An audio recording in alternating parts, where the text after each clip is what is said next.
What's going on, everybody? It's Anthony with Jhuly's Aquatics and Gardening, and welcome back to another video. Today I am going to be starting some, well, not really starting, but planting some bare root phlox and hardy geraniums that I ordered from Lowe's, which I honestly didn't know that they sold like plants like that online. I typically just go and buy my plants from Lowe's, but I was craving something to do, and I was shopping for tall phlox for the flower bed that I just showed you guys in, I believe it was last week's video, or maybe it had been the week before, I don't know. But I'll link it up above and in the description box below, where I talked about my plans for the garden. And I told you that I was going to be planting some phlox and other things back in that area to provide some mid to late summer color. So I thought I would show you guys my process of getting these things going. Alright, so I lost my train of thought there, but pretty much I got them from Lowe's. So what all I ordered, I don't have the kind of master sheet. Oh, actually I do. I'm going to try to flash some pictures on the screen of what they look like, but I ordered Agapanthus, wow, that's hard for me to say, Agapanthus Twister, hardy geranium Roseanne, hardy tall phlox Nikki, hardy tall phlox Goliath, and a tall phlox called Bright Eyes. So I know some of these varieties are prone to powdery mildew, and my peonies that I have in the front walkway suffer from powdery mildew every year.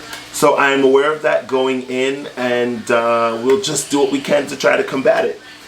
So pretty much when you're starting anything bare root, you want to hydrate it. I've just been soaking these in some regular tap water for, oh, I don't know, probably 20-30 minutes to an hour. Some things they tell you definitely soak them for 2 or 3 hours. Things they tell you to soak them for an hour. So pretty much I just throw them in some water to kind of soak them until I gather up everything that I'm looking for, and then I'll start my process. I don't do anything special. So last week I started the Bright Eyes phlox downstairs, and I actually have some shoots growing out of them. So that's pretty exciting.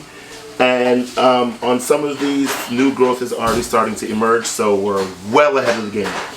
It's the middle of the day, kids are in the house, lunch is being made, so excuse the background noise. But pretty much I just keep leftover pots in the garage, and I don't do anything special. I don't sanitize them, I don't bleach them, nothing. But to be, correct, you should sanitize them in a 1-part bleach to 10-part water, solution to kill off any pathogens and germs. One thing that I do want to say, I've noticed that because I was looking at my whatever a few days ago for YouTube, and over 50% of my views are coming from viewers who are not subscribed to the channel. So I'm going to ask you, if you're watching this video and that subscription button has not been clicked, just take a quick second and hit that subscription button and turn on your post notifications. That will really help me out and give me a big encouragement to keep making videos. So I want to see that number kind of flip-flop. So again, for those of you who are watching without being subscribed, go ahead and hit that subscription button so that you can stay up to date and be alerted whenever I post content on my channel. So, step number 1, soak your roots and then get some fresh potting mix. You guys know that I always blend my own. And I have a video on my channel, and there is some kind of tuber in here. I think that's a caladium. You guys know that I blend up my own potting mix, and I recently, well, not recently, over the summer, I blended up some in a video that I'll link up above. It's not that great quality, but the information is just the same, and it's the same thing that I did for this potting mix. So what I'm going to do, I'm going to start with the phlox, the Nikki phlox. So I'm going to load up my container, and there's absolutely no need to load it all the way up to the brim. That's honestly just a waste of soil. Alright, then I'm going to pull out one of the tubers. So if you look, I don't know how well you can see it, right there is last year's growth, and here are the shoots for this year. And you can see the long roots there. So I'm just going to place it in and kind of spread the roots out. And I'll give you a close-up here in a second. And then I'm going to fill in over the top with soil. And I'm just going to barely cover the existing growth.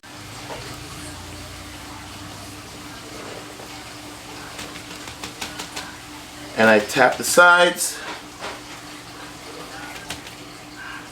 And that's pretty much it. That's it.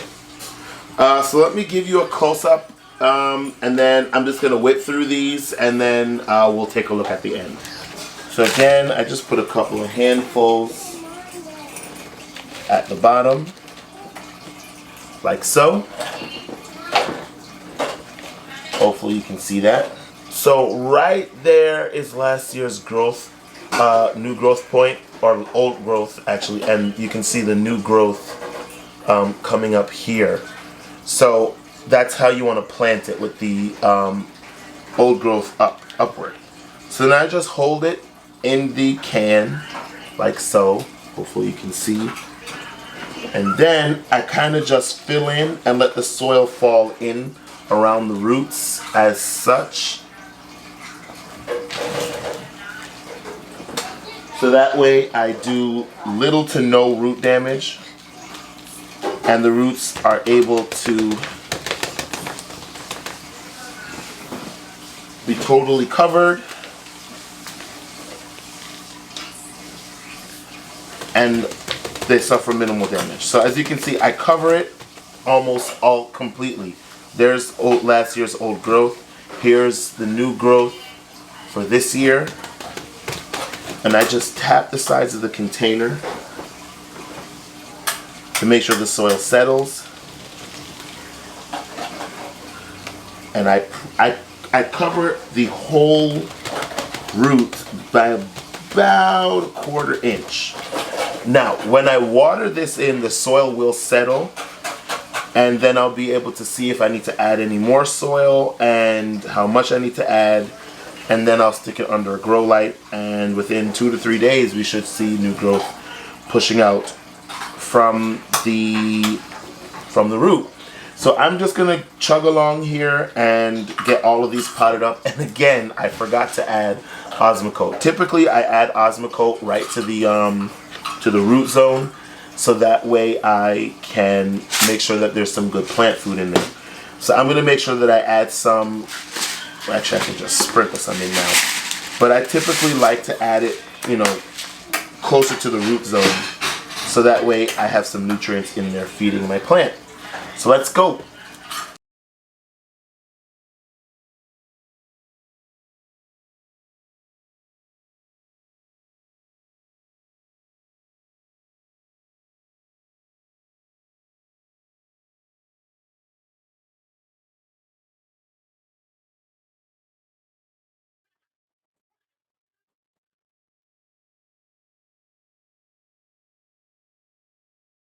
Well, that's it, guys.